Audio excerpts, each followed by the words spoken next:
becoming one with the Supreme is the last word. But for the personalist or pure devotee, one has to go still further to become engaged in pure devotional service.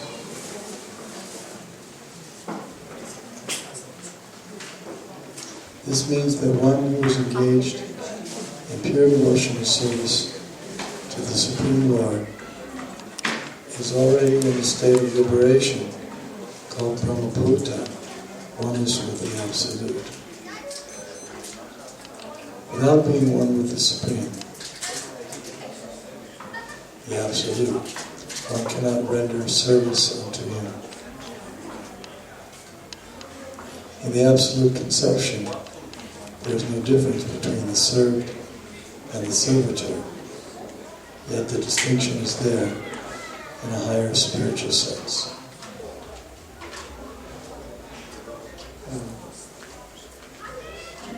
It is stated in the Nectar of Devotion, summary study of Bhakti Rasamrita Jacinto, that when one takes initiation, from the date of one's initiation, one is accepted by Krishna, and one is on the same platform with Krishna. Because he's on the transcendental platform, as stated here.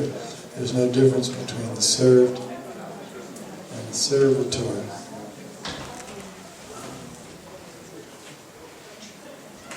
He's entered into the inner circle of Krishna's associates. There are higher circles also, but because he's surrendering to Krishna and he's serving without any expectation of reward, then he's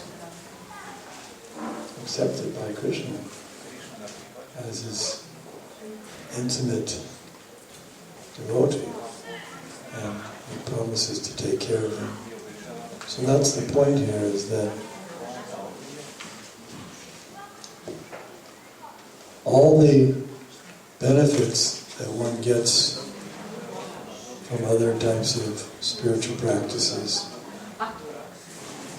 studying the Vedas, giving charity, performing austerities, performing sacrifices, so many things, they're all achieved by the devotee just by engaging in devotional service. There is a statement by one great devotee. It says, Mukti mukulitanjali sevate asman dharmartha sama dharmartha kama samaye pratiksha. Since I'm engaged in devotional service, I think that the goddess of liberation is standing with folded hands, waiting to serve me, and she's attended by her assistants, Dharma, Artha, and Kama, religion, economic development, and sense gratification. In other words, they're all waiting to serve the devotee. Why is that? Because such an exalted position to be Krishna's devotee, to get devotional service to Krishna, it's not an ordinary thing. It has to be awarded by Krishna.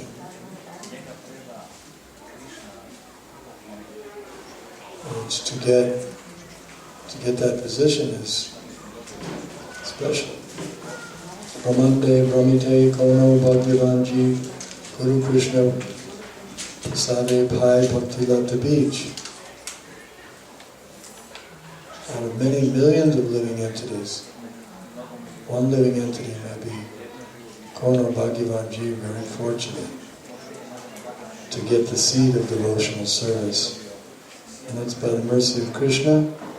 Krishna sends the spiritual master. And so it's not an ordinary thing. Because when Krishna gives devotional service to himself, in a sense, he's giving himself because he's purchased by devotional service. He's not forced by anything. His causeless mercy is not forced, but still, he's especially inclined. So, as he says in Bhagavad Gita, Yoginam api sarvesham Bhagatenan taradmana Shradhavam bhajate yomam Samayukta tamomotaha.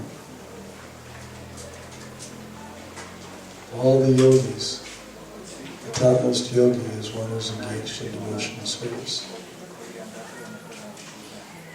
So naturally, all the benefits that others get, the karmis, the jnanis, the yogis, mystic powers, devotee has all these at his fingertips. The devotee is higher situated than the demigods. Demigods are still in the material world. Sarvadeva mayo guru, charyamam vijaniyam, navamanyeta karichit, namartya buddhya suyeta sarvadeva mayo guru. Krishna says that the acharya should be respected as much as myself, not be envied in any way, for he is the sum total of all the demigods. How are all these things possible? They're possible because Krishna is so pleased with his devotees. In the Srimad Bhagavatam, it is said to Krishna that you are so fond of your pure devotees that you're even more fond of them than goddess of fortune, Balarama. Seems inconceivable. But Krishna is very, very pleased with his devotees. He gives them everything, all access, because they don't have any desire to take advantage of Krishna, cheat. They're not cheaters. There's Nishkama and Sakama devotees. And Sakama devotees are the demigods. They still have some desires, but they're also devotees. Material desires. And there's Nishkama devotees like Narad Muni, who don't have any material desires at all. Just, they only want to serve. That's the highest.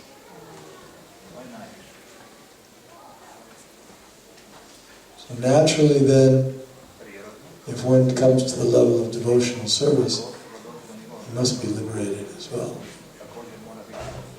Otherwise there'd be something missing. Devotional service doesn't have anything missing. Even Prahlad Maharaj,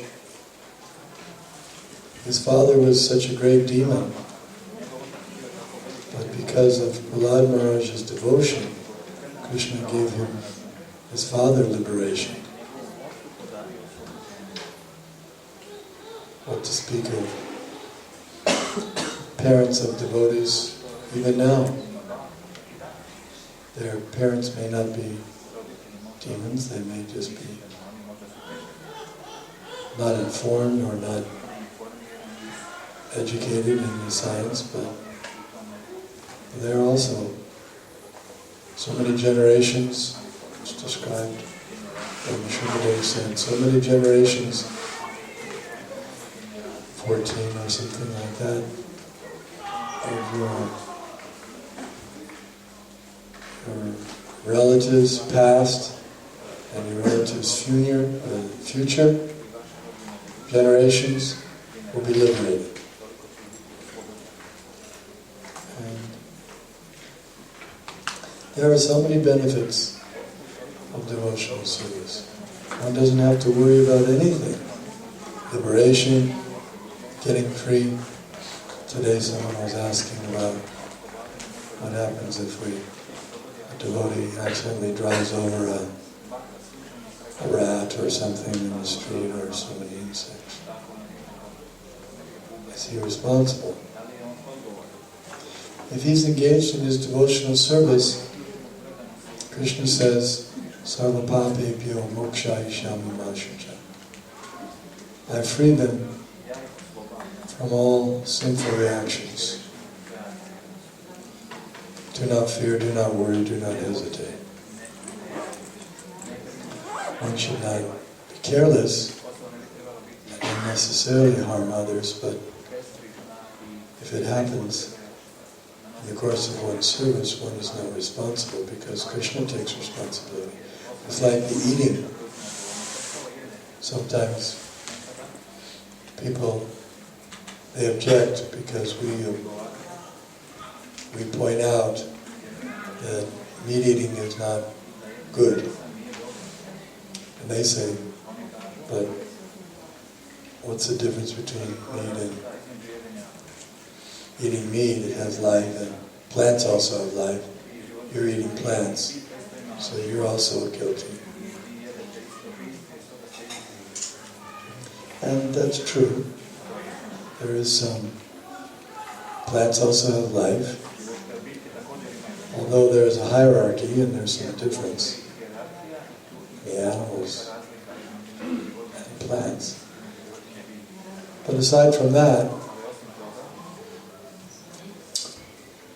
Krishna takes the responsibility because he says, Patram pushpam phalam toyam yome bhaktya prayachati taraham bhakti paritam ashnami prayatatmanam. These things should be offered to me, a leaf, a flower, fruit, or water, with love and devotion. I'll accept it. And by his accepting it, there's no sins attached to it. One is absolved of. There may be some harm caused to the plants, but that responsibility is taken by Krishna. The devotee doesn't have to worry about that. Now, if someone wants to be more of a moralist than Krishna, then he may say, I don't want to take anything. Any plants that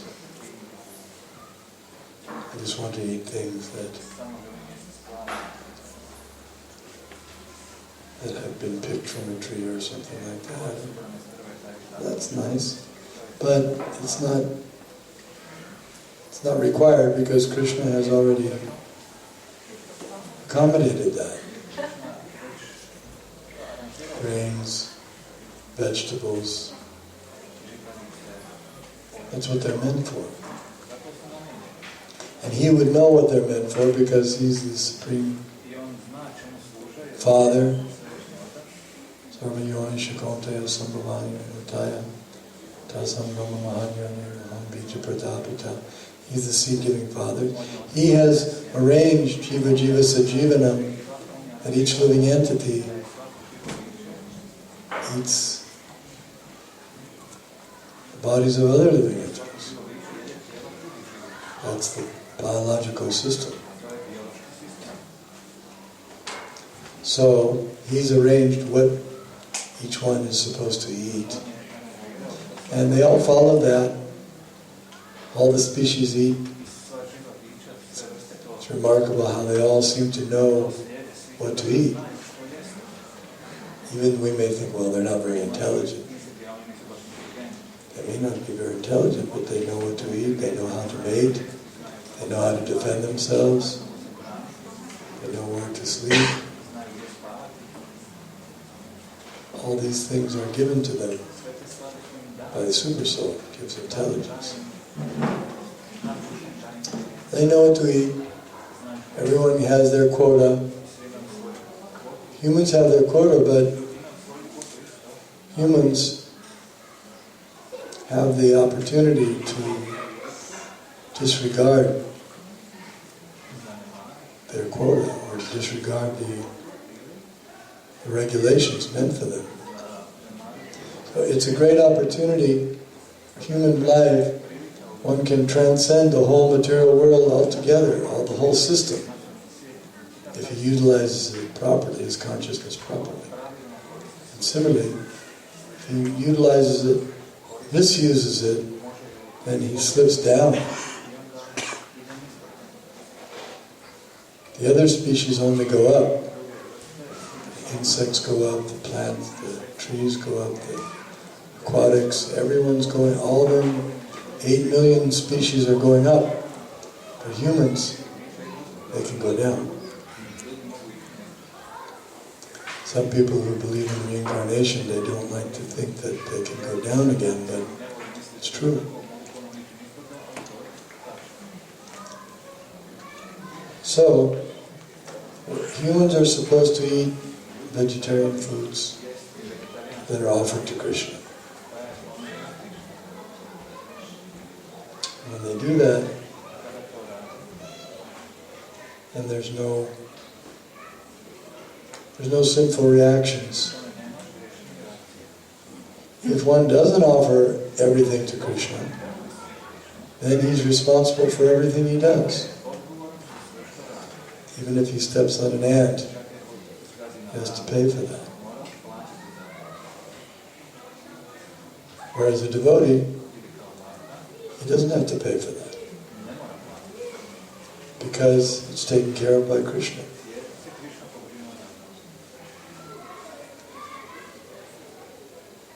Just like a policeman, in the course of his duty, he sometimes has to speed, go over the speed limit. He's not responsible, he doesn't have to pay any fines. It's part of his duty. And if someone complains to the chief of police or to the president or the prime minister, the policeman was speeding, he said, yes, but that was part of his duty. He's authorized. The devotee is a special, that's our point here, is that he's accepted as a special, confidential servant of Krishna. He's above the impersonalists. What is it? Bhagavad Gita, Krishna says, better than the karmi, better than the fruit of worker, better than the ascetic, better than the jnani. Be a yogi. And the best of the yogis is the bhakti yogi. This is Krishna's opinion. It's not just our, we may be prejudiced. We're in favor of bhakti because we're on the bhakti path, so we say the bhaktas are the best. We don't say it, Krishna says it. Better than, he says, so therefore in all circumstances be a yogi. And the best of the yogis is the bhakti yogi. So be a bhakti yogi.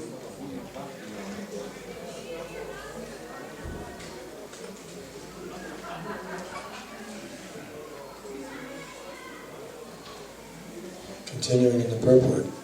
In the material concept of life, when one works for sense gratification, there is misery. But in the absolute world, when one is engaged in pure devotional service, there is no misery. The devotee in Krishna consciousness has nothing for which to lament or desire. Since God is full, a living entity who is engaged in God's service in Krishna consciousness becomes also full in himself. He is just like a river cleansed of all dirty water. Because a pure devotee has no thought other than Krishna, he is naturally always joyful. Because Krishna is joyful. He's always thinking of joyful Krishna. So he's always joyful. If you're with a joyful person, you become joyful. Krishna is always joyful. Anandamaya Vyasat. Rama, Padena, so Param. So he's the most joyful. He's the source of all pleasure. He's full of pleasure. It's his nature. And it's also our nature, Satchidananda. When we're in contact with Krishna, we're supposed to be joyful. If we're not joyful, then we still have some advancement to make in devotional service. Means we're still lacking something. But we've all experienced, to some degree, that when we are absorbed in doing our particular duties, doing what we're supposed to do in devotional service, we feel joyful because there's nothing to worry about. What is there to worry about? Someone can say, getting old. No getting old in Krishna consciousness. No getting old because Ajo Nityam Shashvatoyam. The soul is eternal. The soul doesn't get old. And because the devotees realize they're the souls, they are saved from having to worry about getting old because they realize I'm not getting old. The body may be getting old, but I'm not the body. It's like if someone says, your sweater is getting old. That sweater, you've had it for many years. It's starting to get some holes in it. You say, yes, I know it's getting old. But I've already made plans. When it gets old, I have a new one in mind. I have a new plan, new one. So the devotees are spared the misery. Why are they spared the misery? Well, we discussed some reasons, but they're spared miseries because they have so much knowledge. The basic source of misery is ignorance. And what is ignorance?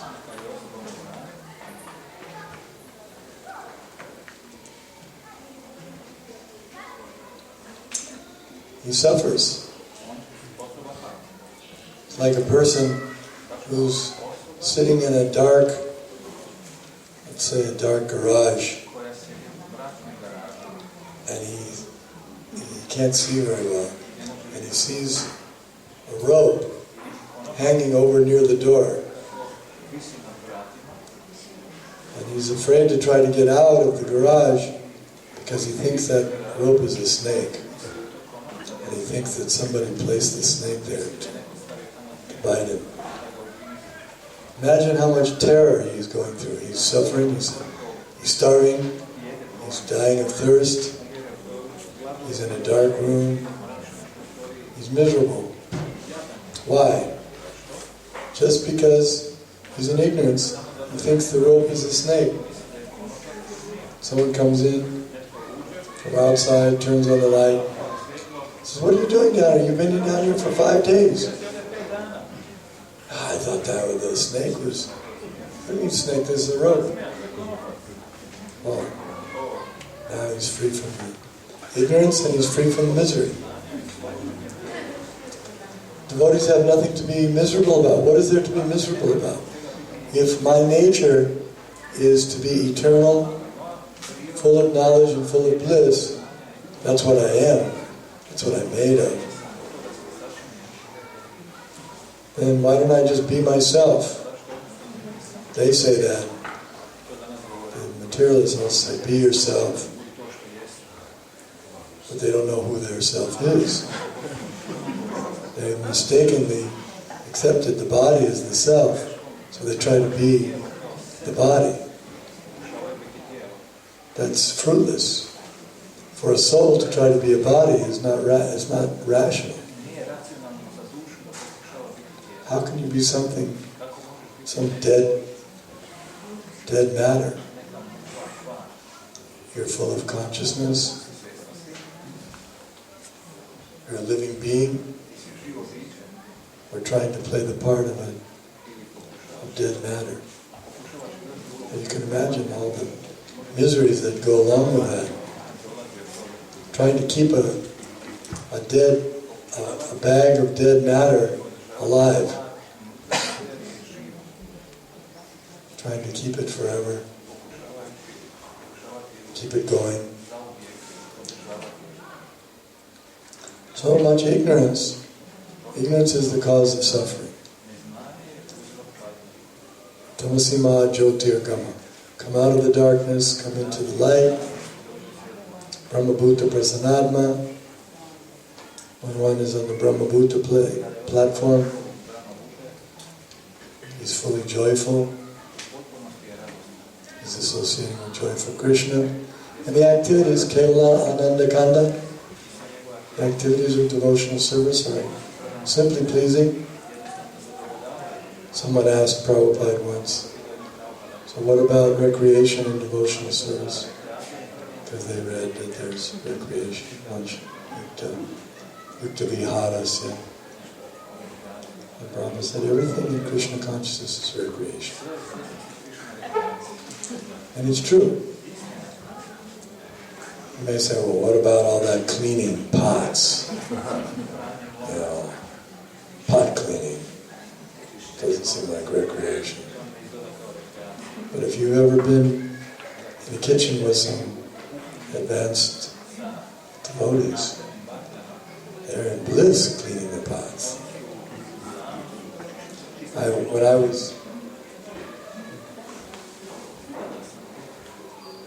When I was a new devotee, I was given the service of going to the docks in Los Angeles. It's on the ocean, so there's docks there, and ships come in. And some ships came from Japan. Dai Nippon was printing our Back to Godhead magazines, other books. So I went with the two senior devotees, to pick up the stock of books and the magazines. I don't know, hundreds of big heavy boxes of books and magazines. And normally, this would be considered work. But for them, for the devotees I was with, it wasn't work, they were in bliss. Throwing the box, picking up the boxes. So I learned that Bhakti Yoga makes everything blissful. Even carrying boxes, cleaning pots, everything. Getting up early. It's all part of the bliss of serving Krishna. Because when you love someone and you're doing something for your beloved, you feel bliss. It's like a man. He's got his lover and he's walking to meet her to her house. So it's a long walk. Normally he would be not very happy about having to walk so far. But because he's thinking of his beloved, it's bringing him closer to his beloved every step, he's happy. Or another example, I was on an airplane once, very long flight, maybe one of these transatlantic flights, 9-10 hours. So in front of me was a young couple and they had a new baby. So they were taking care of the baby, they were holding the baby the whole time and looking at the baby in the face. And, doing what they do with babies. And there was a lady, I think she was maybe the mother or the grandmother or maybe another older friend. She said, I can hold the baby for a while, I can take it. And the mother said, no, I'm happy to take it. So it wasn't holding the baby for 9 hours. One would consider that to be, a burden. But she didn't. It was a burden of love for her. So she didn't want to give up that burden, that duty. Mother is happy to get a child, even though it's a burden. Baby cries at night.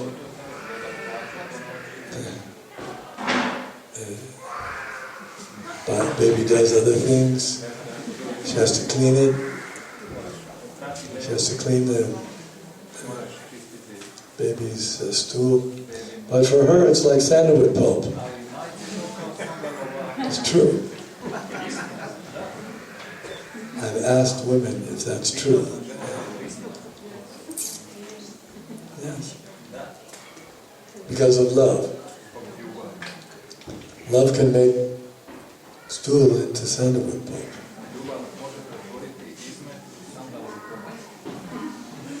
So when there's love, and whatever it may be, however unpleasant, it's like so many of our book distributors all throughout the world.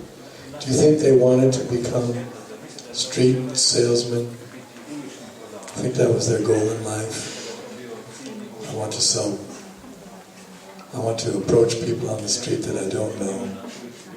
Sometimes not even with the approval of the government authorities. And people become annoyed. And sometimes it's cold, and sometimes it's raining. And I don't get any money from it. I don't even get paid for it. So do you think that... No, they don't. They're not doing it because of some material reason. It's all spiritual. It's out of love. And even though many of them had no inclination to be salespeople at all, that was the furthest thing from their mind to do in life, but to sell something. But still they do it out of love. And as we were speaking earlier today, the occupational hazards, the cold, the heat, the fumes, the criticisms of others, Krishna takes care of all those things. Because just like when Kaliya was in the lake in Yamuna, he poisoned the whole lake. All the animals who drank the water, they all died. Even if a fish would, or a bird would fly over the lake, he would die. Fumes were so great, Krishna neutralized it all. So if Krishna can neutralize Kaliya, he can neutralize all the fumes of our cities. And he protects the devotees. Nothing happens to a devotee that's outside of Krishna's direction. He personally takes responsibility.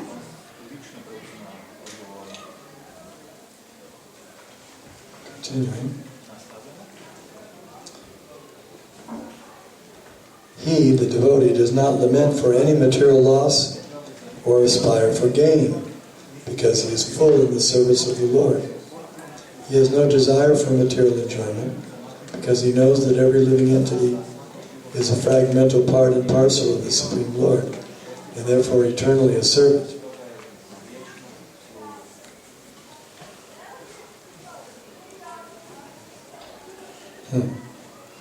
He does not see in the material world someone as higher and someone as lower, higher and lower positions are ephemeral, and a devotee has nothing to do with ephemeral appearances and disappearances. For him, stone and gold are of equal value. This is the Brahmabhuta stage, and this stage is attained very easily by the pure devotee. In that stage of existence, the idea of becoming one with the Supreme Brahman and annihilating one's individuality becomes hellish.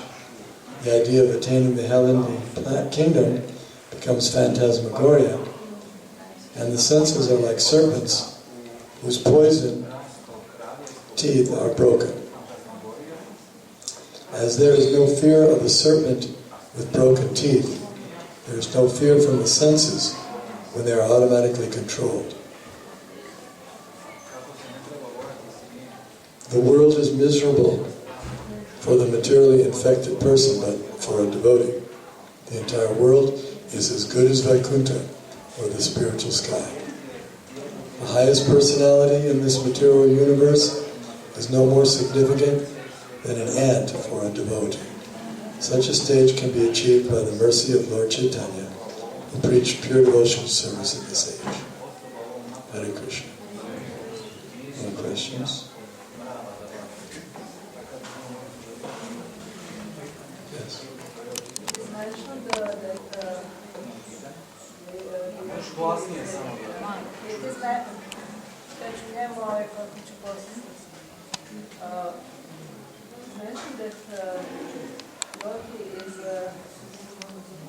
equal to all living beings.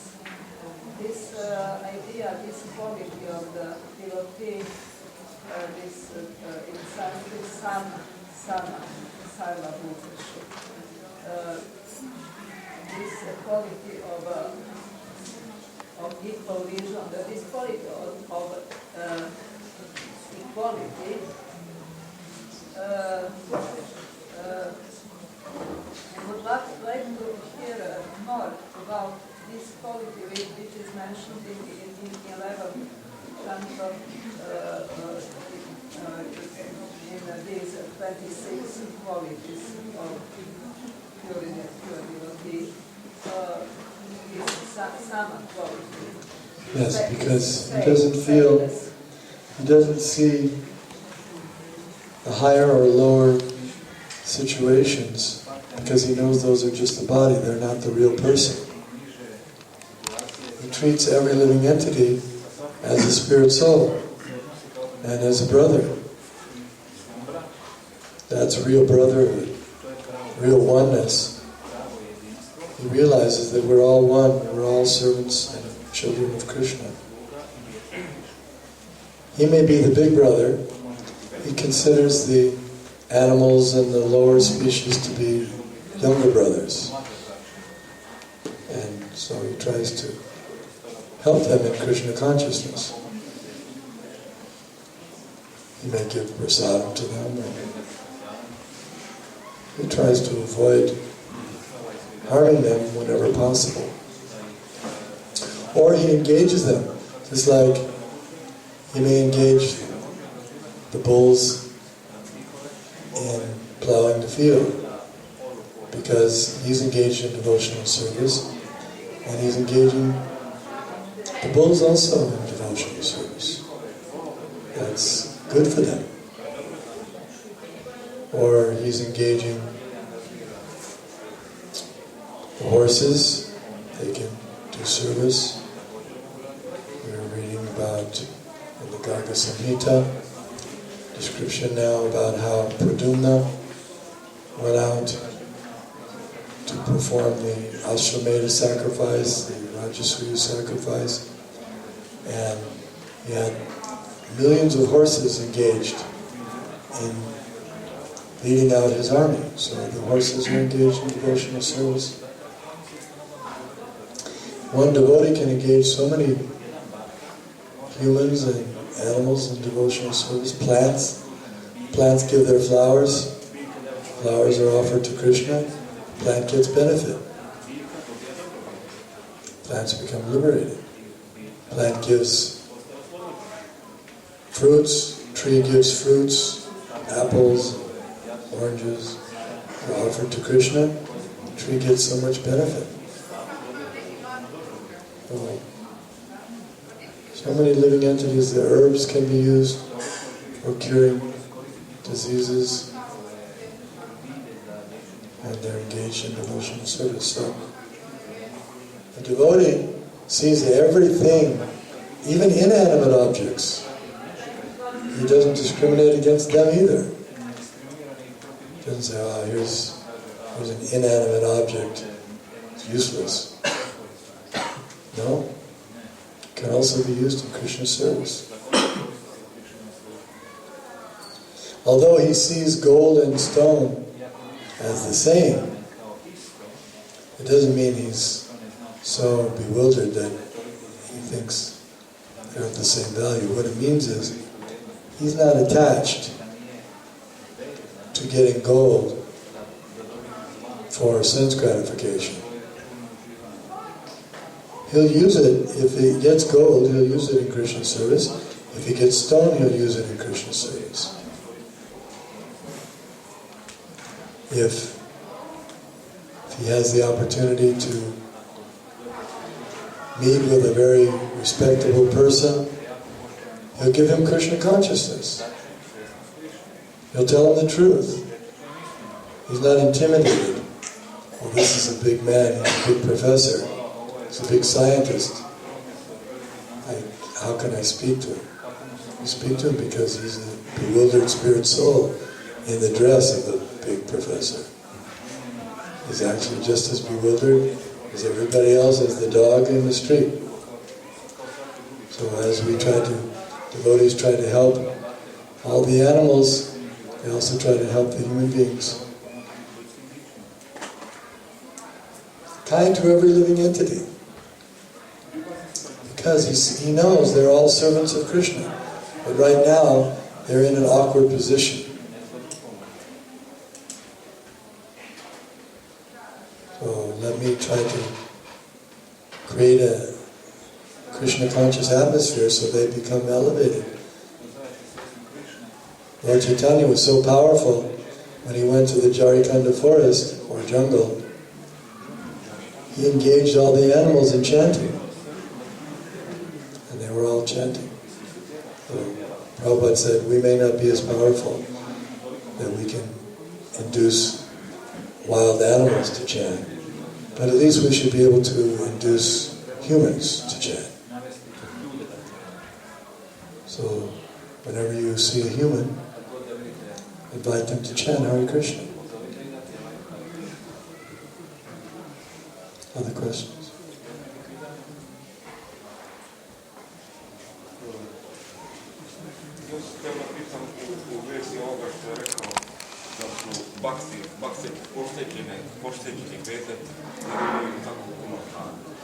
I wanted to ask about the point you said that devotees are spared from misery because they are full of knowledge.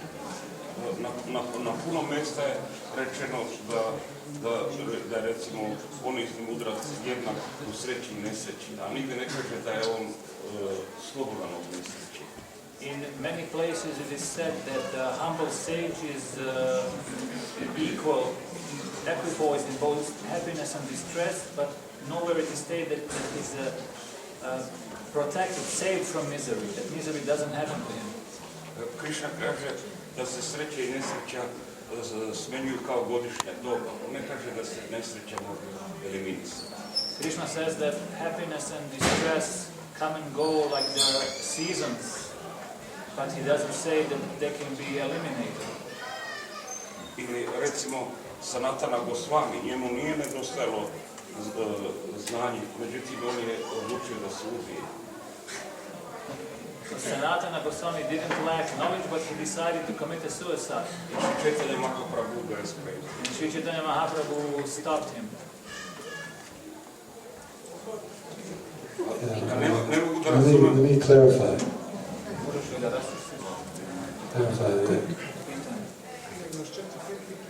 The miseries, in other words, the situations that would normally be considered miseries, may continue.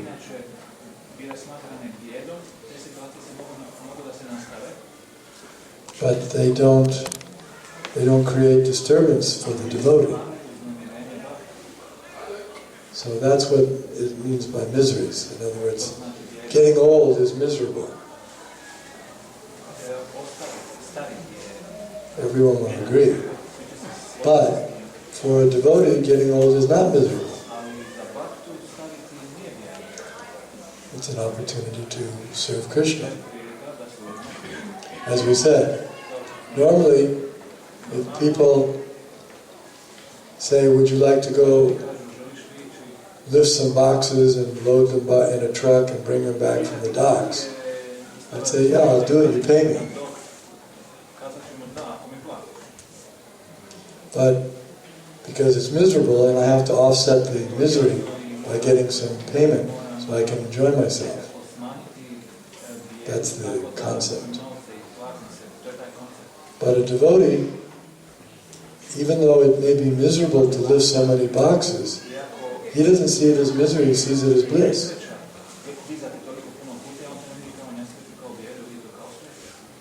Just look at Krishna. Kaliya had polluted the whole lake and tried to kill Krishna with his, how many, 100 hoods? About 100 hoods. And they were emitting poison and fire. And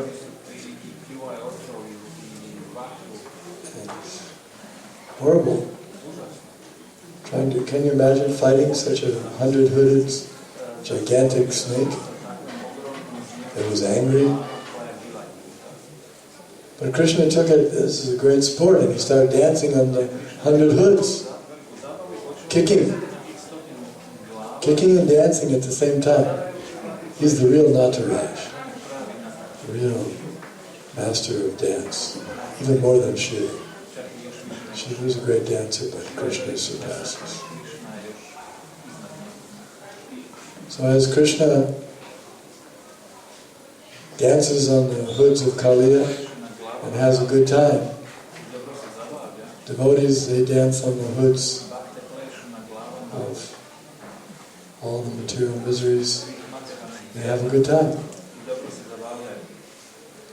When Dhruva, death came to Dhruva, but he took the opportunity to step on the head of death. Thank you, just keep your head just there. Stepped on the head of death and got into the Vaikuntha airplane. Went back to Godhead. That's what the devotees do with death. Oh yes, thank you. You come just at the right time. Stay right here. Yeah, let me put my foot on your head and get into the Vaikuntha airplane. Death is considered the ultimate misery, isn't it? What's more miserable than death? It can ruin your whole day. It's a great misery. But for a devotee, yes, very good. Just right here. Just let me put my foot here, I'll go into the Vaikuntha airplane. Thank you. It's not miserable for a devotee. So, sometimes you have to read in miseries for devotees become so-called miseries.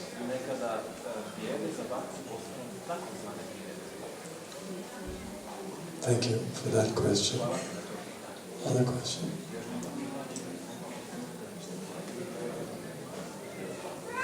Here's one.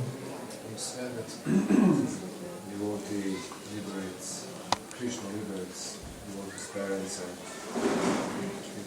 14 generations. So I just thought, should the devotee be on some certain platform or how is it? Should I just answer that, or do you want to?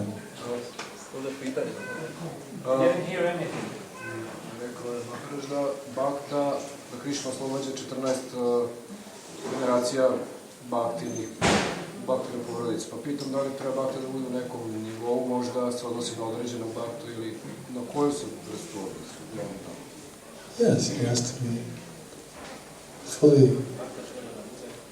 fully dedicated, sincere devotee to get such wonderful benefits. He has to be fully surrendered. Like devotees in ISKCON are supposed to be. Yes. Okay. What about us, who are not as surrendered? What benefits do our families have?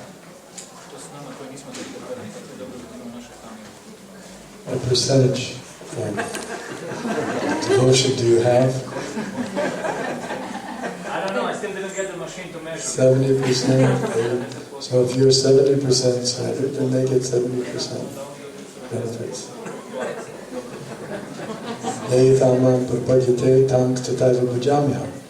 As they surrender to me, I reward them accordingly.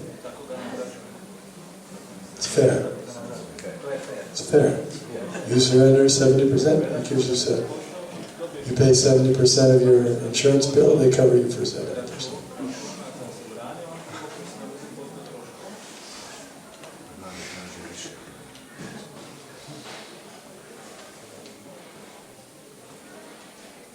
Any other points? What about the mercy of Lord Chaitanya? Does it compensate for what we don't have in the ocean?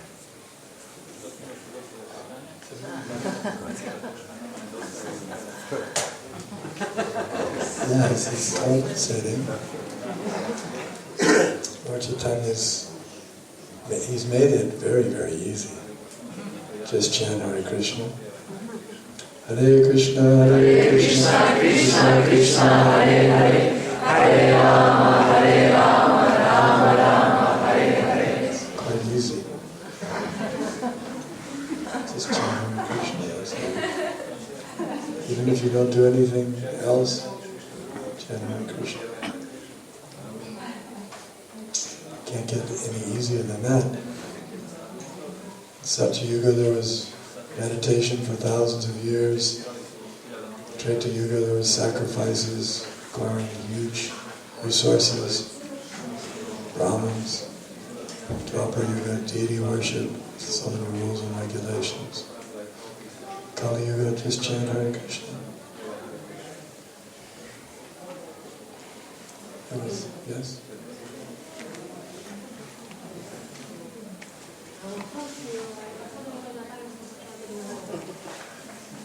We have a double translation.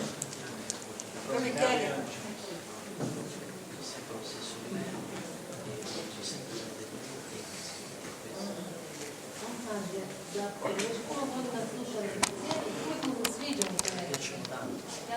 Sviđaju mi se jako inače lekcije, ali kako to da nakon toliko puno godina još uvijek ima tako puno strahova i kako se kaže anksija.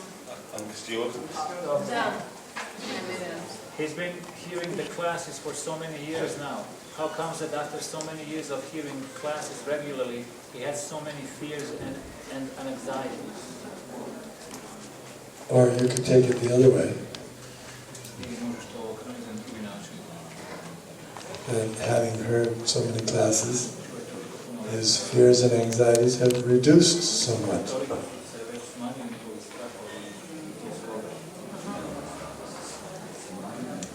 Isn't it? If the fears and anxieties weren't reducing, why would he go on hearing? Why would he waste his time? He could be making money or enjoying sense gratification. So he must be getting something. What's he getting? Ask him what he's getting. Why is he doing this? Why does he continue listening? Pitaj ga.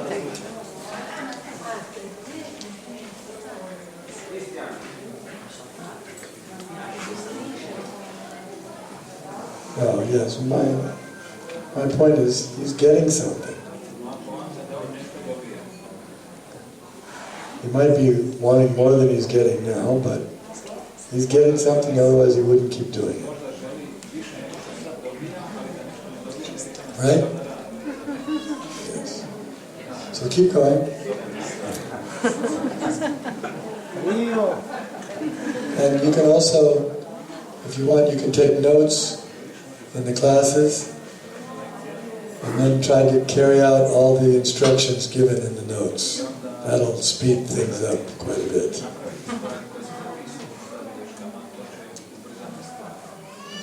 Makes it go faster.